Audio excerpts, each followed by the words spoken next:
Cashless welfare cards. Let's have a look. Hello everyone, Florian.Heise here, and welcome to another episode of HeiseSays. Grab your stein of coffee. Let's have a look at this article from the West Australian regarding cashless welfare cards, and they're under the spotlight. Now, we've seen recently discussions from central banks suggesting that they're going to, some actually are, rolling out their own digital currency. Now, the scary thing about that is, say you've got your, I've lost my phone, you got your mobile phone, you get your digital dollar here or your digital yuan or whatever. Now the bank can use the GPS data on your phone to track maybe where you can spend it, or let's say the economists say, okay, we need to increase inflation. Boom, instant money in everyone's pocket. Or there's a region that needs more economic activity. Your central bank dollars will get you 10% more. Or, sorry, you voted incorrectly. You've lost 50% of your earning capacity for a week as a punishment. Sorry, your opinions aren't appropriate. You are now no longer to spend for 3 days. Fall in line. Oh, sorry, we've deemed you as surplus, so now your spending has been restricted. What do you reckon? Oh, you haven't updated this app, you haven't done this. I know it sounds a bit ludicrous, but we're in 2020, everyone. We need to be aware of the terrible implications of some of this technology that is being rolled out, just so we can at least advocate to ensure we still have our liberty and personal freedom. And these cashless welfare card, I know the argument for it, to stop people spending money on booze and gambling and smoking it away. But in our bushfires here, an article we looked at in January this year, where looting, in the bushfire, people ran out of cash. They didn't have any cash. No one carries cash.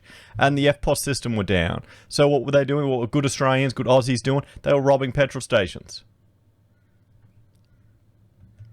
And you hear the stories of the cashless systems, particularly in remote communities, to try and address some of the social issues there. When the system falls down, what do? They'll have to travel a real far way to use it, or they just can't get food or anything. So cashless welfare card goes under the spotlight. Community groups are expected to speak up on the government's plan to make the cashless welfare card permanent. After it was revealed, the responsible minister hasn't yet made a report evaluating the program. The Morrison government revealed plans in this month's budget to make the debt card permanent in its current trial sites and to move welfare recipients in the NT to the system.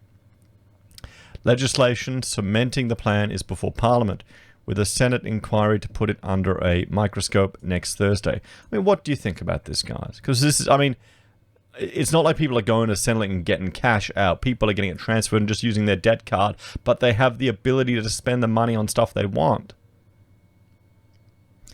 Green Senator and Deputy Committee Chair Rachel Seward is dumbfounded the government is moving forward with the plans before receiving an evaluation of the debt cards by the University of Adelaide. Social Services Minister Anne Ruston told a Senate estimates hearing she hasn't read the report, but the department has received the draft without some key data. Senator Seward says it's not good enough for the department to provide a summary of the draft before the bill is debated. Why should we, the community, have any faith in that given their flawed summaries before, she told the AAP? Or is it just showing that it's irrelevant? They don't care about your opinions because they've got the upper house. They're pushing ahead with making these permanent with very short notice when the community hasn't got the evaluation. We haven't got the evaluation when the government hasn't got the evaluation, because they probably don't care about the evaluation.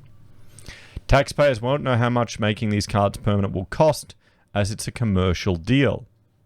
The plan will affect welfare recipients in the South Australian region of Ceduna, East Kimberley, the Goldfields in Western Australia, and Bundaberg and Hervey Bay in Queensland. Let us know, guys, if you're up in Hervey or Bundy, if you're on these things. What is it like using them? Is there a stigma associated with it? And there's a cost to, that's the thing. There's a cost associated with this when we've got a perfectly good banking system already in place. Maybe it's just, where's the money flow? Maybe someone's getting a kickback or someone's making some money. Almost 25,000 welfare recipients in the Northern Territory and Cape York will also be shifted on the cards from another system. The cards freeze 80% of Centrelink payments, so the money can only be sent on essential items. So there you go. You don't even have the ability to spend your own money. This is from the Liberals, guys. They're just as paternalistic as Labour. I know it's getting to the point now where there's so little difference between the two. Oh, but Florian, those, the dumb dole bludgers, you gotta manage them. They don't know how to manage their money. We got to take care of them. I mean, come on. If people want to be stupid, let them be stupid, and you laugh at them. Oh, but no, we don't have free speech anymore. You can't laugh at stupidity, probably. Oh no, Florian, that's victim blaming. I don't know. I do not.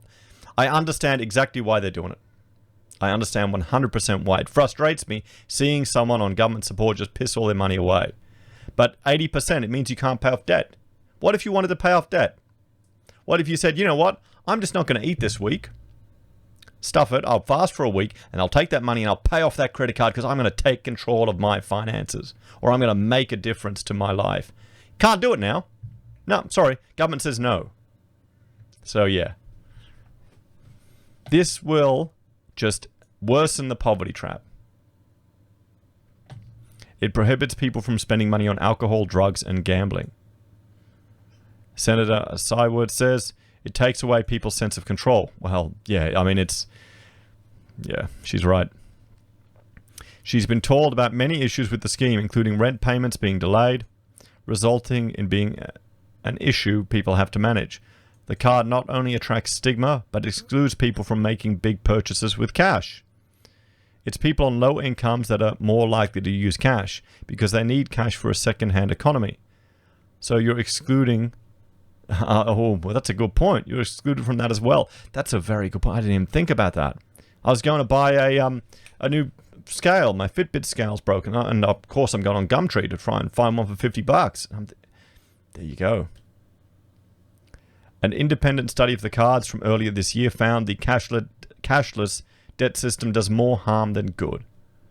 An Auditor General report from 2018 from the Department of Social Services inadequately monitored and evaluated the scheme, making it hard to tell if there had been a reduction in harm. Well, just look at... Fundamentally, it's just more government intervention in your personal life.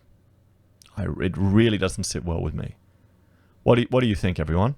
Rather than doing this, maybe more education, but then again, I don't know. This sounds terrible. I can see this trapping people in poverty, then winding up in multi-generational poverty, because then the money that you're getting, this is emergency money that is meant to help you at the toughest time in your life. That is why it's implemented. People, you shouldn't be living off this. This isn't UBI, and that's why it's meant to be pretty crappy. But you should still have the capacity to choose how to spend your own money. What do you think, everyone? Are you in favor of these cashless welfare cards, or do you oppose them? I think the Greens are raising some very good points here. But I understand. I mean, in these regional areas, alcohol, drugs, and gambling, they become a problem. Now, the issue is, what people will do is they'll buy stuff or they'll steal stuff and they'll sell it for cash. Then they'll get these things otherwise. If anything, it may create more crime. So it may go against the issues that you're trying to, the welfare system is trying to address. These are symptoms. Alcohol, drugs, and gambling are symptoms of other problems. Maybe the fact that you've got regions here where the economy is tanking. You've got no opportunity for jobs. But don't worry, we'll just cut people off. I think this is going to backfire. I think it's going to backfire real bad. I think anyone who spends a little bit of time thinking about it, pulling it apart a bit, can see why it's a bad thing. I can understand why a lot of conservative voters would think it's great, but you got to pull it apart a little bit more, guys. It's very paternalistic from our government. How are you going to dig yourself out of a hole if 80% of it is on essentials? So let me know what you think, guys. Do you think am I being too naively optimistic? Are the people on welfare just simply going to waste it all? Don't worry about that, Florian. They're never going to dig themselves out of it. Or is this just a first sign of how a government likes to control people's lives? And just think, with the central bank, digital currencies doing the same thing. Well, what's happening to Australia, guys? You know, is there even any appreciation of people having personal liberty? As always, let me know your thoughts and opinions in the comments down below. Like, share, and subscribe to the channel. If you're a fan and want to support the content I create, there are a few ways you can. Simply engaging with the channel, liking, sharing, helping us grow. We're almost at 20,000 people. I can't believe it. It's crazy. If you want to support us financially, you can join the channel on YouTube or Patreon. You can use our affiliate links at Amazon, eBay, Independent Reserve, or Kucoin.